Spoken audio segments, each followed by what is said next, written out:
Good afternoon, everyone, and happy Tuesday. If you're joining live, this is my Ask Nancy live stream that I do every 2 weeks to tackle your tough communication questions.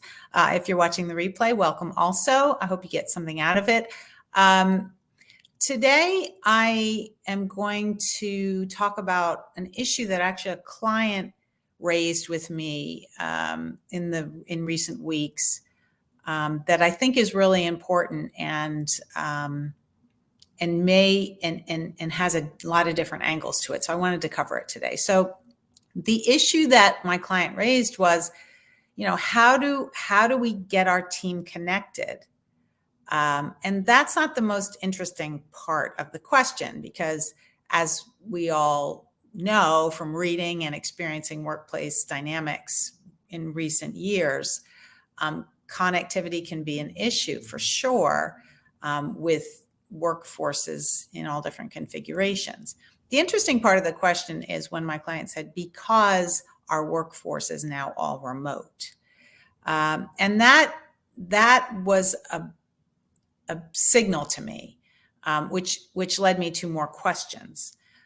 So I asked my client, well, why do you think that the connection has become an issue? Because the workforce is now remote.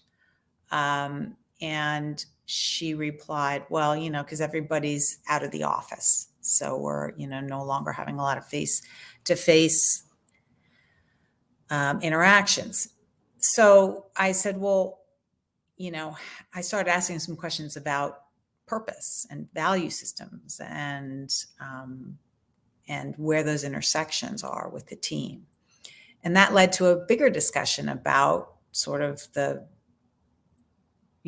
macro issues around culture and how, the workforce is really tied to a shared purpose, because that's really what connects people. So the reason I'm bringing it up today is because every organization is unique. Of course, every team is unique.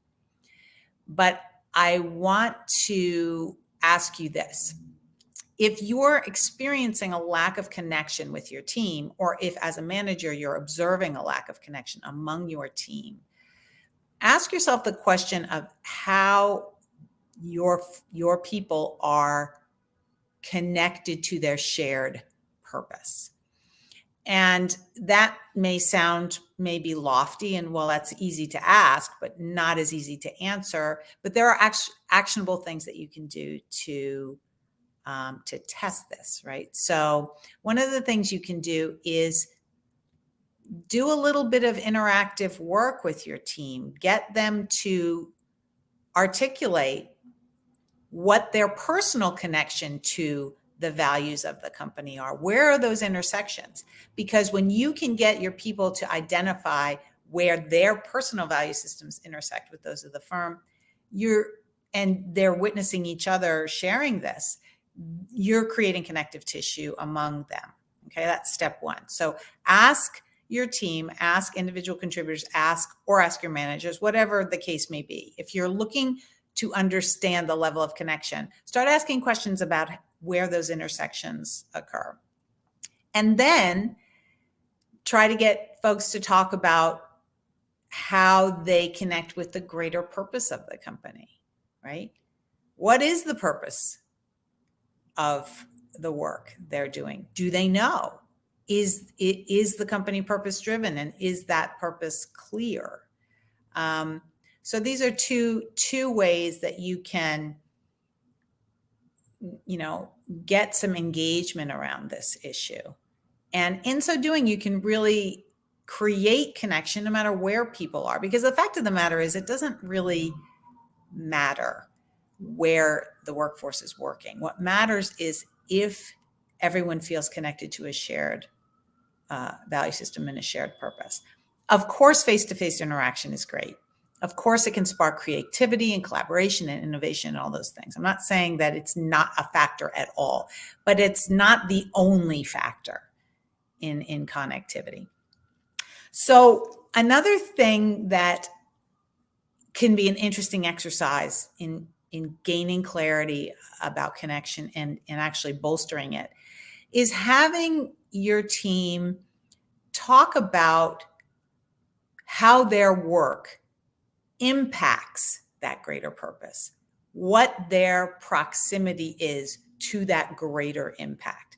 Because sometimes people will feel that they're, I don't know, 3 or 4 levels away from the client, and therefore what they're doing isn't really impactful, or isn't as impactful as you would like them to feel that it is.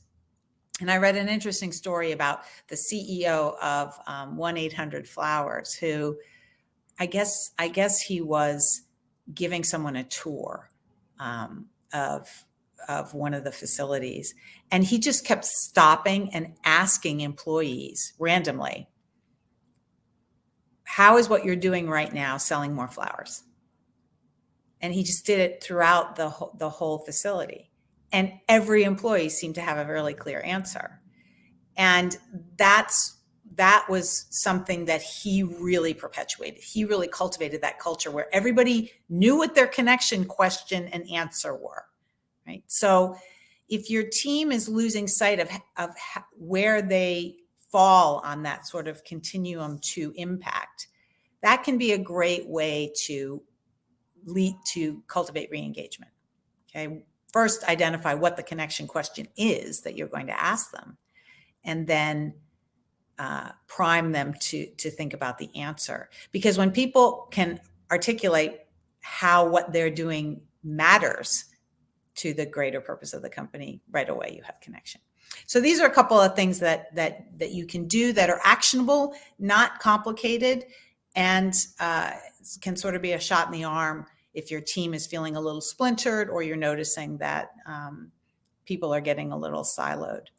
I hope that's helpful information. Would love to hear your comments.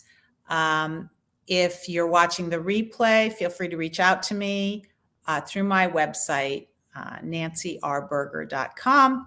You can send me an email. You can reach me on social. Would love to hear any insights on this topic. And I will see you all in a couple of weeks. Remember, if you have any questions on communication, leadership, culture, any of those topics, feel free to send them in, and I will do my best to answer them on the next live stream. In the meantime, have a great couple of weeks, and we'll see you soon. Bye.